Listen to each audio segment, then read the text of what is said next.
What's up, everybody? It's your favorite psychiatrist, favorite nerd, and today we are looking at MMC's Rung, or as they call him, where's the box? Something other than Rung. Mentis.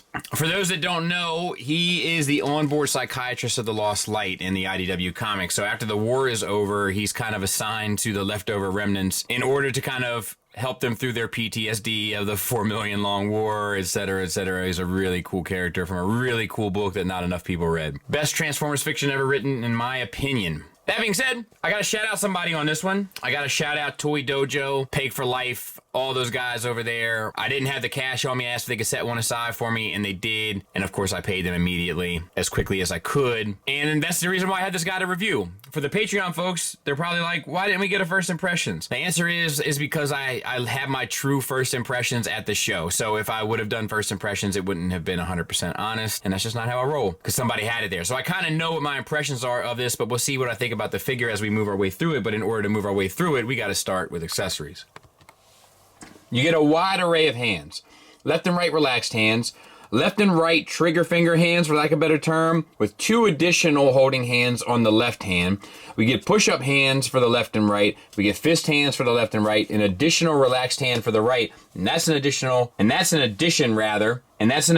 to the 2 hands that you saw in the opening footage that are like somewhat relaxed. So, ton of options. You also get additional heads. You get a worried Rung head, a gritting Rung head, and a ooh Rung head. You get a worried Rung head without glasses, a ooh Rung head without glasses, and a stoic Rung head without glasses for the other side, as well as an angry one. So you get basically the same options in each. That's in addition to this kind of regular face that you saw in the opening footage with glasses. So once again, just a ton of options. Much, much appreciated. He comes with his scooter. It comes in 2 parts, and there's some nice paint. Red paint here, and then silver, and the orangish, and silver, and red. I mean, they did a great job decoing this thing. So there's a couple of different things you can do. You can turn the wheel around, remove the front end of this, flip that, and reinsert it, and have this as the scooter. And in order to take this part, you just take the C-clip here, put that around, and then you can use any one of your kind of holding hands. You can use this one. I actually like even just using the 2-finger one, which is not meant for this, but it kind of has like a natural look to it. I don't know. A couple different options there depending on your sensibilities. Now, you can also take off the C-clip, spin this back around, take that back off, flip it again, collapse this, and insert it onto here for a backpack.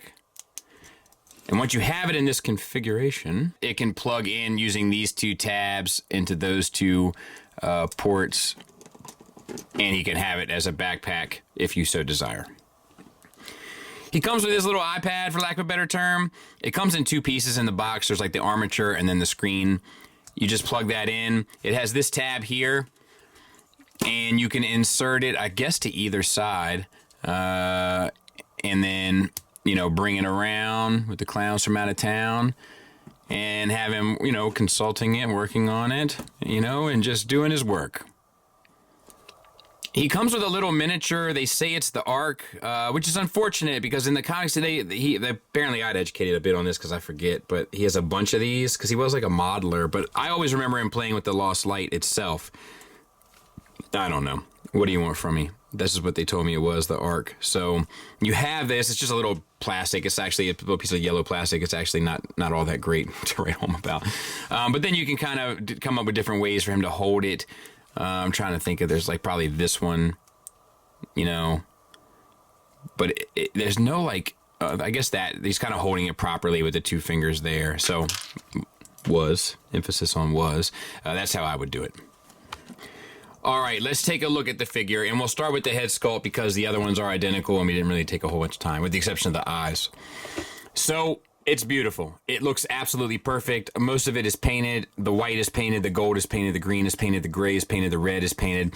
These bits here are softer plastic. The hands are made of the same material, which is a gift and a curse because you can manipulate them without worrying about these. You can push them kind of firmly into the socket on the ball peg without worrying about breaking the thumbs. However, the curse is the tolerance here is awfully tight between the wrist and the hand. And as a result, like, I've put stress on most of the ball pegs that I have swapped in and out. So just something to be mindful of. It's not perhaps the best option there. In fact, you can see the discoloring there, but losing a bit of the articulation that the ball peg offers and going with a peg system might have been the better solution there. But looks great.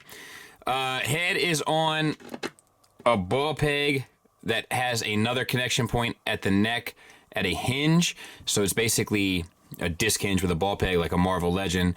As a result, you get the head up to there, down to there, swivel, confused psychiatrist look. Overall, pretty effective. I will say that a lot of this stuff, like this side of the chest, has a tendency to kind of come unpegged, and the backpack doesn't actually peg in. It's just sort of sitting up against it, so it can be a little frustrating dealing with as well. Moving on, we have the turquoise there at the chest. That looks good, or maybe an aquamarine, whatever. And then we have the yellow paint in there. It's a ball peg, it feels like, at the chest. I can't really tell. Either way, you get an ab crunch, which is cool. You get it back, and you get a teapot. And then you get a swivel at the actual waist. So all of that works extremely well as well. Speaking of things that work extremely well, the shoulders. So you got a hinge at the base of the shoulder, which gets you back for a reverse butterfly and slightly forward for a butterfly. You get a hinge that gets you out to 90 degrees, and then where the hinge is basically a universal, which gets you the swivel. And then you have, for 360, the red paint and the gold paint in there. No criticisms of that whatsoever. Fantastic. We have a bicep swivel that's absolutely seamless. We have a double jointed elbow that gets you the full run. The lower arm is painted gold, it looks like. Actually, it might just be the white here that's painted on. And then the hand is on a ball peg, as we've discussed, so you get the swivel, you get a little up, down, a little in, out, so to speak. All that is sorted. So we'll move on to the hips, and we'll back out as we do so. We have, it's basically a universal, but it's like a disc system. You get out to here, which is the full Van Damme. You get forward and back for the full Monty. You get a thigh swivel at a cut joint. You get a double jointed knee for the full run. You get some gold accents on the lower legs, but not a ton of paint and not a ton of kind of deco on the lower body, which does start to detract. Same for the stomach here. The knee pad does move around to kind of cover down on the joint, so as you bend it, you can kind of cover the, the engineering of it, so that's nice. And then the feet are a little bit of a problem. You do get a nice ankle rocker, so no issues there. And then you get a hinge here to a ball peg, which basically gets you a toe tilt, but acts as your ankle tilt up and down. I had just found that in using him, he tends to be a little back heavy, and it really takes maneuvering the feet to kind of keep him balanced, which is doable. It just sometimes takes a little bit more than you would think would or should be necessary. And there he is from the back. And here they are on my Lost Light shelf. That this is another one of those shelves where if more of the robots I want come out, I'll gladly pick them up, and if they don't, I'm kind of good with what I got. I'm satisfied, and it reminds me enough of the book to make me happy. So, yeah, I'm good. Outstanding. Love to see it. And he fits in so perfectly. Just hanging out with the guys. Love to see it. All right, so let's get him transformed. And step one is to get the backpack to be a front pack. And in order to do that, you've got to untab it from the sides here. Lift up his abdomen, and this white bar, I'll use a Mentis knife right here, slides. So slide that back, and then spin this to his front, and you're done. Oh, no, you know what? Let's collapse this waist. Well, we'll push the sliding part back in, and we'll collapse the waist. All right, then these side armatures with the arms attached We're gonna double hinge them up and around so that we can then take this whole flap, sit it down, open up this white piece here, come around and cover the head down with that. Split this panel here at the bottom of the leg. And once again, like I have noticed a little bit of stress in this area where that pin is going through. Flip this piece out, it's on a double hinge, so flip it all the way out, and then tuck it around the leg, almost combiner warsing it, and then get it back in, bring the foot down, and bring this panel back around, and it'll all lock in together. You're gonna do the same for this side. Hopefully you saw that. If not, we'll back out a little bit, and you can just see it now. We're gonna do the same for this side. Flip this out, flip this out, flip this around with the clowns from out of town, and then bring this foot down.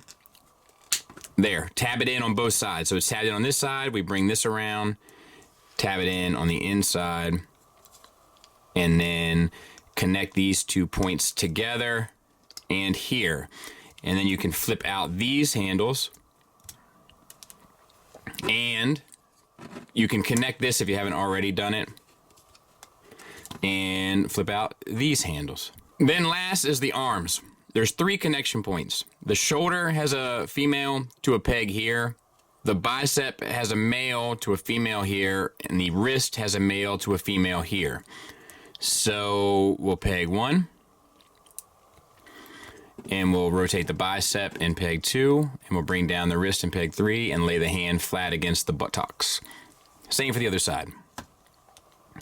Connection. I'm not gonna be able to get it, am I? There it is. 1, connection 2, connection 3. And that's actually pretty clever because that keeps the waist from rotating. So it all actually ends up staying stuck together, and it's the ornament. I'll be right back. We'll take a look at them. So, is it abstract? Yes. Is it goofy? Yes. Is it absurd? Yes. Should it be abstract? Yes. Should it be goofy? Yes. Should it be absurd? Yes. Therefore, I put this in the perfect category. This is pretty much spot on. And it was I'm sure you even heard me a little bit, like it was making me laugh. You know, as we were getting into its final form, it's just so good and so funny and so worthless at the same time, which is like all the things it kind of should be. So yeah, kudos. I don't really have a whole lot. I wish it had more paint, just kind of in general. That follows through with the alt mode as well. But, you know, that's beside the point. That criticism's kind of already been put out there, so there's nothing really else to say. This is kind of nailed it. There it is next to Tiger Tracks. Final thoughts wise, we'll start with the negatives. It could use a lot more paint. It does look very plain, which in and of itself wouldn't necessarily be a bad thing, but we're working on something here. Allow me to get to it. The materials feel fine. They feel like kind of standard MMC fare for their reformatted, which is also fine. But as I've said in the past, that stuff tends to work better with MMC when they do big, bulkier characters. You know, their DJD, for example, the larger characters work so much better than the smaller characters, and I think that's mainly due to the material choices and just in terms of how it feels. Stuff staying stuck in, all that kind of stuff. And while we're on the topic of materials, using that thinner not thinner, but softer plastic doesn't do a whole lot for the integrity of the piece when it comes to swapping out those hands, because the ball pegs and sockets are so tight that you end up kind of stressing that softer plastic anyway. But to be fair, it does work well for the heads. And I kind of say all those things, right? The materials, the paint, the way it feels, stuff staying stuck together in robot mode. I say all those things to get to the final point of it's a pretty expensive figure. And as a result, you kind of expect it to feel a little better, for the deco to be a little bit more pronounced, and it's not. So I gotta say, 125 does seem steep for this guy. I think if this was between 80 and 90 tops, it would feel an awful lot better. Just in terms of like value, like personal value for it, you know. But when you spend 125 bucks, stuff's not staying stuck in. That one piece of his chest is kind of constantly coming undone. The backpack doesn't tab in, and I get it, the ab crunch, I get it, but I would like to have the option either way. You know, there's not a ton of paint on him, etc., etc. All those things kind of make you feel like you overspent a little for the figure, for the character. Positives wise, the sculpt is on the money. Not only in robot mode, but also in alt mode, and as a result, is super enjoyable. It did make me like chuckle because of how much I enjoyed the sculpt, how much it reminded me of the character, reminded me of reading the books. Made me want to read them again, honestly. The transformation is fun, intuitive. I don't know if rewarding is the right word for it, but certainly not frustrating. The accessories all make sense and are true to the character. And the one thing, I mean, I've kind of already mentioned it. Oh, the articulation is great too. But the one thing that's kind of like maybe not mentioned enough with MMC, and perhaps I should do a better job myself of mentioning it. But the one thing that MMC tends to really get right is making the character really come through in the 3D representation. And I think they're unmatched and unparalleled in that. I think the only other company that can do it is Takara. And Takara charges you $500 to do so and then doesn't give you a waist swivel. So I think in that regard, MMC deserves a lot of credit there that perhaps they don't often get enough of. So there I am giving it to them. So if you love the character, you're going to be satisfied with this because of just how much like the character it feels. If you don't care about the character, I advise skipping it. Thanks for listening. Thanks for watching. Until next time, take care.